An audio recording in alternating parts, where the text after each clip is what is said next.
Bonjour Louise. Bonjour Johan. Merci d'avoir accepté mon interview. Merci. On va revenir ensemble sur votre carrière dans le doublage. Avant, est-ce que vous pouvez nous expliquer ce qui vous a donné envie de devenir comédienne? Alors, qu'est-ce qui m'a donné envie d'être comédienne? Je ne sais pas quoi faire d'autre. Ah oui? Voilà, je ne sais faire que comédienne. En fait, j'ai commencé très très jeune, comme tous les enfants, à l'école.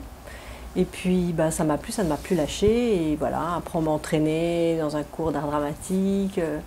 Et puis, par l'intermédiaire de différentes personnes, j'ai tout de suite joué au théâtre, puis ça n'a jamais arrêté. Voilà. D'accord. À quel moment, du coup, le doublage est arrivé dans votre carrière? Alors, il y a plein de trucs en fait. Le doublage est arrivé parce que, il y a très longtemps, au siècle précédent, j'ai réalisé un film qui s'appelle No Comment. Sur la publicité très machiste qui abîme les garçons comme les filles. Et en fait, j'en ai fait un pamphlet de 8 minutes à peu près, 8-9 minutes, en inversant toutes les situations, les affiches publicitaires. J'ai même travaillé avec, à l'époque, il y avait ce qu'on appelait les Minitel roses. Et avec l'un des... C'était 3615 Oula que j'ai rencontré, je lui ai expliqué mon projet parce qu'il était très choqué par les slogans que j'avais proposés. Mais je lui ai expliqué que moi je voyais des choses absolument horribles sur certaines affiches. Et donc il m'en a passé et construite tout à fait gratuitement. Il était plus ou moins producteur associé, on va dire, puisqu'il m'a beaucoup aidé pour faire ce film. Et à l'issue de ce film, que vous pouvez toujours voir sur Internet, il a fallu que je fasse de la post-production, des voix, et par l'intermédiaire d'un ingénieur du son qui s'appelle Yann Leguet, qui est merveilleux, j'ai pu faire ça chez les frères Broussel au studio Lincoln à Paris, aux Champs-Élysées, qui a repris Yann Lemadic. D'accord. Merveilleux Yann Lemadic. Et les frères Broussel m'ont donc aidé à cela, et par leur intermédiaire, j'ai commencé en fait à doubler chez eux. Donc j'ai déjà travaillé sur mon propre film. En tant que réalisatrice, et ensuite, des rencontres se sont faites, ils m'ont proposé de doubler tel personnage. Voilà, c'était au studio Lincoln la première fois, mais c'est grâce, tous les chemins menant à Rome. C'est grâce à votre film. Ouais. En 2005, vous commencez le doublage d'une nouvelle série, la série Bones, dans laquelle vous doublez le docteur Temperance Brennan, interprété par la belle Émilie Deschanel. Est-ce que vous l'aviez déjà doublé avant ça, ou est-ce que vous avez été appelé pour le doublage de cette série? Non, je n'ai jamais doublé la doctoresse. Temperance Brennan, Émilie Deschanel.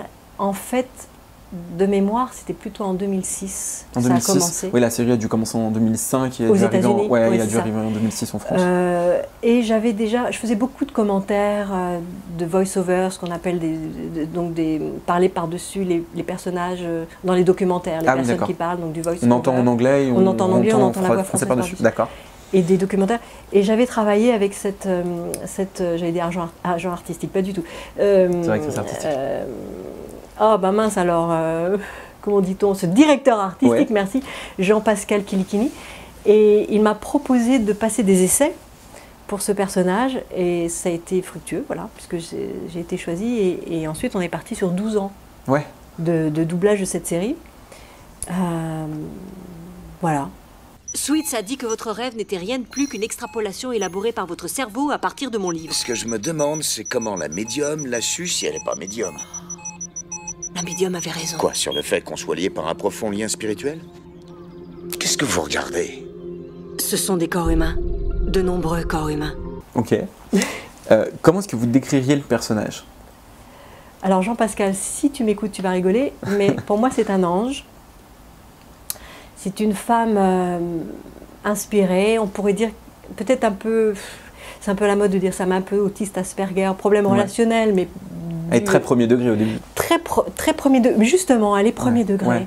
Il n'y a pas des sous-entendus, il n'y a pas de choses compliquées, c'est direct. Sauf que ça peut blesser certaines personnes. Mais elle est très honnête, intègre, elle est clairvoyante, elle a énormément de connaissances, c'est un génie, voilà, c'est tout, comme toute son équipe d'ailleurs. Et c'est un ange, pour moi c'est un ange. Tu attends la visite d'un autre ex-petit ami aujourd'hui? Ex dans ex-petit ami n'est pas une variable, c'est une constante, comme la vitesse de la lumière. Garde ton baratin pour ton prof super canon. Je t'assure que notre relation est purement platonique. Nous partageons l'amour de la science. Aucun de nous n'a le temps ou bien l'envie de vivre des complications émotionnelles. Dans la série, qu'est-ce que vous avez le plus aimé et le moins aimé? Au niveau des intrigues, au niveau de de tout ce qui a pu se passer durant ces 12 années où vous avez doublé ce personnage? Ce que j'ai le plus aimé, c'était cette notion de balise, c'est-à-dire de retrouver toute cette équipe de comédiennes et de comédiens autour de cette série, parce que c'était très agréable de travailler ensemble, en tout cas pour ma part, c'était très agréable. Et puis la thématique de la série aussi, parce que le côté médical, moi ça m'intéresse beaucoup. Donc on apprenait beaucoup de choses, on partageait beaucoup de choses. Et c'est pas tant l'intrigue policière qui était intéressante, en tout cas pour moi, c'est la configuration de cette équipe et les relations entre les membres de cette équipe. Donc c'est un feuilleton, c'est vrai qu'on peut regarder chaque épisode seul, mais c'est un feuilleton et c'est comment se tissent les liens. Et les personnages qui sont arrivés au fur et à mesure, les comédiens, Damien Ferrette, Annie Milon, Johan Sauveur, enfin bon, c'était pour moi une très belle équipe et j'aimais beaucoup retrouver tous ces personnages. Tu es en train de dire qu'Henry Charles aurait été victime d'un meurtre? Non, non, c'est impossible. Nous n'étions que 5 dans cette expédition, à 200 km de toute civilisation. Mais si l'on en croit les dommages présents sur le crâne, c'est la seule explication. Docteur Jeans? Oui, je m'en occupe. Veuillez vous éloigner de la dépouille, Docteur Edison. Pourquoi? Je ne comprends pas. J'ai bien peur que vous fassiez partie de la liste des suspects. C'était... voilà, mon plus beau souvenir, en fait, c'est ça. Ce qui me marque le plus, c'est ça, c'est de retrouver ces équipes-là. Après, la série, moi, je la trouve très belle parce que... Je ne vais pas dire le contraire. Non, mais parce que mon personnage, vraiment, me touchait beaucoup. Je pense qu'il y avait beaucoup de trucs en commun sur ce personnage. Et peut-être... enfin, voilà, il est un petit peu décalé. Et ça m'allait très bien.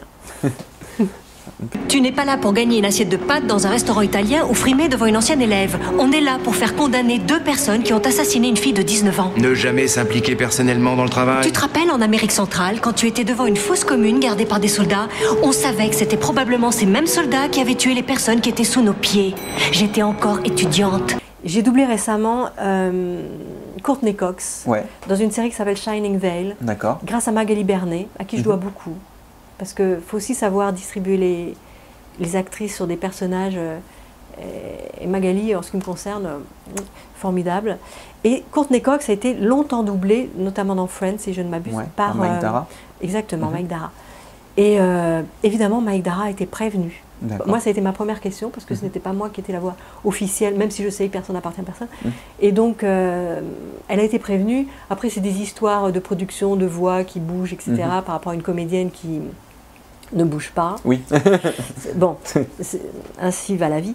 Mais ce qui est débile, parce que alors, on peut très bien avoir une voix très grave, même en... Enfin, bon. Donc voilà, c'est complexe, mais Mike Dara a été prévenu. Oui. On prévient la comédienne. Voilà, c'est quand même la moindre des choses. Après, je crois que d'autres personnes ont doublé aussi Courtney Cox, mais quand même, c'était sa voix, on va dire, officielle. Mais voilà, donc pour Bones, c'est ben... Patricia a des visions. Quoi? Des visions, tout de suite. Tu me fais passer pour une dingo. J'ai vu un fantôme. C'est une femme au foyer, des 50s, qui apparaît quand bon lui semble. Vous prenez vos antidépresseurs? Oui, tout à fait, mais ils n'ont aucun effet. Ma dépression n'a jamais été aussi forte. Oui, mais est-ce que vous mangez sain? Vous faites du sport? Est-ce que vous vous êtes fait des amis dans votre nouvelle vie? C'est une superbe série, très drôle, très déjantée, complètement loufoque et déjantée. J'adore ça. C'est extraordinaire à faire. Bones aussi, elle est un peu partie. Hein. Moi, j'aime beaucoup ça. J'aime beaucoup. Moi aussi, j'adore. Mais là, ça se passe dans un... c'est une écrivaine qui est en mal d'inspiration. Dans son couple, ça va pas très bien. Et en fait, ils louent une maison avec leurs enfants, une maison hantée. Et là, il va se passer des choses. Alors, ils savent qu'elle est hantée quand ils arrivent ou non, ils le découvrent? Ils le découvrent. Et surtout elle va être très inspirée par cette personne qui hante cette maison. Voilà, je ne raconte pas plus. Mais donc, c'est complètement dingo, barjo. Ça peut faire un peu peur donc, pour les personnes. Enfin, ça peut faire un peu peur. Moi, par exemple, c'est vrai que je fermerais les yeux des fois. D'accord. Ça reste une série sur des fantômes, etc. quand même. Pas que. Oui, pas que. Mais en tout cas, à faire, c'est extra. C'est extraordinaire. D'accord. Je pense que tourner des films de série B aussi, avec les vampires, les machins, ça doit être, en tant qu'actrice sur l'écran, ça doit être génial. C'est formidable à faire. Et c'est une série qui ça m'a beaucoup plu. C'est une petite série, il y a très peu d'épisodes, 8 épisodes. Mais voilà, je vous le conseille. Ok. Bénissez-moi, mon père, parce que j'ai péché. Et pas qu'un peu. J'ai une question d'ordre spirituel. J'ai connu, disons, des élans créatifs avec ce qui était sans doute une sorte d'hallucination due aux médicaments, mais c'était peut-être l'œuvre d'un démon. Et Mike Dara, eh ben, salutations distinguées et amitié. Dans la série de Ryan Murphy, American Crime Story, vous doublez Sarah Paulson dans le rôle de Marcia Clark. Comment s'est passé le doublage de cette série avec cette comédienne? Alors, j'ai un ami de longue date avec qui j'ai commencé le théâtre, qui s'appelle Cyril Artaud, avec qui je n'ai pas tant bossé que ça en doublage, enfin quand même, et qui m'a proposé de passer des essais. J'ai passé des essais. Ça a fonctionné. Et Cyril est complètement dingo aussi comme comédien, hein, c'est un superbe comédien, avec qui on a fait une autre série d'ailleurs, je vous en parlerai, grâce à Magali, bon bref, ça s'appelle Close Case. Et donc sur cette série, extraordinaire, parce que le sujet est quand même très intéressant, c'est l'affaire O.J. Simpson, et Marcia Clark, c'est une procureure béton, et on sait très bien que tout ça a été très politisé. Donc moi j'avais regardé aussi beaucoup... C'est documenté dessus, ouais. Moi je me suis beaucoup documentée dessus. Et on a travaillé... Cyril, il nous tient, hein. Il y a un directeur artistique ou une directrice artistique, c'est pas pour rien, c'est vraiment très important pour nous, parce qu'on ne s'entend pas, et puis passer l'image, le texte, très bien, et puis après il faut quand même jouer, arriver à cerner le personnage. Donc ça aussi c'était assez formidable, très beau, très belle aventure. Très très belle aventure. Si on ne garde pas le contrôle, la presse va saccager tout notre travail. On risque de passer notre temps à répondre à leurs questions au lieu de nous focaliser sur ce qui est important. Faut pas laisser faire ça. On a tous les atouts dans notre jeu. Essayons de garder la tête haute. Très très bonne comédienne. C'est très agréable de doubler une excellente comédienne. Ouais, elle est excellente. C'est vraiment... Quand on double, c'est superbe hein, de doubler, ça fait partie du métier de comédienne, hein, mais c'est pas qu'un métier. On est d'abord comédienne, encore une fois, on apprend, pour moi en tout cas, ce métier sur scène, dans une école de théâtre. On fait ses classes, on fait ses gammes, et puis après on va tourner, on va enregistrer le radio, tout ça. Mais c'est vrai que c'est très particulier le doublage parce que c'est une technique qu'il faut choper, il faut aller très très vite, il faut passer de l'image au texte, revenir, arriver à attraper la comédienne sur l'écran, avoir une lecture donc extrêmement rapide, une mémoire visuelle. C'est une technique particulière. Il y en a qui y arrivent et il y en a qui n'y arrivent pas, ça ne veut pas dire que ce ne sont pas des bons comédiens, pas du tout. C'est très, très, très particulier. Mais en tout cas, je pense qu'il faut vraiment faut être comédienne avant, quoi. Bah, oui. Or, il y a peut-être maintenant beaucoup de publicité sur devenez doubleur de doublage. Non, enfin, non, quoi. Devenez comédienne et comédien, et ensuite faites du doublage. Vous ferez du doublage éventuellement, vous ferez votre métier, voilà. En préparant votre fiche, j'ai également découvert une série que je ne connais pas. Il s'agit de la série Casual, dans laquelle vous doublez Michaela Watkins dans le rôle de Valérie Meyer. Est-ce que vous pouvez nous expliquer le thème de cette série et votre personnage? Michaela Watkins, qui est aussi une faux folle. Énorme, énorme. Alors, Casual, c'est venu d'une... Parce que j'aime bien faire les liens. J'avais dû la doubler, Michaela Watkins, dans une autre série qui s'appelait Unlightened, grâce à Magali. Et grâce à ça, j'ai passé d'autres essais avec Brigitte Aubry sur la série Casual, donc ça a fonctionné. La dernière fois qu'on s'est vus, vous envisagiez de la quitter. Oui. Il s'est passé quelque chose? Elle se montre beaucoup plus tendre. Peut-être qu'elle culpabilise. Elle a une raison de culpabiliser? Oui, à cause de mon bras. Et donc son personnage est une psy qui se sépare de son conjoint, enfin il y a un divorce, et c'est un bilan de vie. Et en fait, c'est une espèce de petit traumatisme à la quarantaine, et elle va rejoindre son frère qui est un adolescent attardé, qui a à peu près le même âge, enfin à 2 ans près quoi avant. Ouais. Et lui, il est tout le temps sur Internet, et, enfin, il fait des trucs de rencontres, voilà. Et donc, il l'amène dans ce milieu-là où elle va rencontrer plein de gars et refaire sa vie, reprendre confiance en elle, connaissance avec son corps, sa sexualité, sa liberté, sa folie, sa démesure.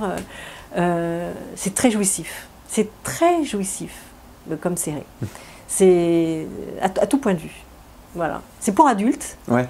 Et ça parle beaucoup aux gens. Il faut au moins avoir 40 ans. D'accord. Pour bien choper la série. Vous avez quel âge? 30 ans. Je vais attendre encore un petit peu.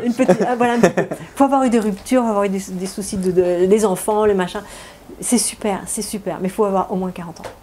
Ok. Tu vas être tellement mieux sans moi. Oh, non. C'est une décision merdique, tu crois? La boutique et toutes ces dettes. Et les milliers de dollars dépensés pour la déco, les licences et permis en tout genre. Non, c'est une décision épouvantable. Avec quelle comédienne vous vous sentez le plus à l'aise dans le doublage? Comédienne étrangère, donc. Ouais. Oh bah là, c'est Émilie Deschanel. Hein. Émilie Deschanel. Parce que je l'ai pratiquée. Ouais. Oh, il y a une comédienne que j'ai beaucoup appréciée aussi, il y a très longtemps. Elle s'appelle Brooke Burns. C'est une série qui se nommait Paper Dennis, que j'ai faite il y a 3 siècles. Une série complètement dingue aussi, sur une journaliste.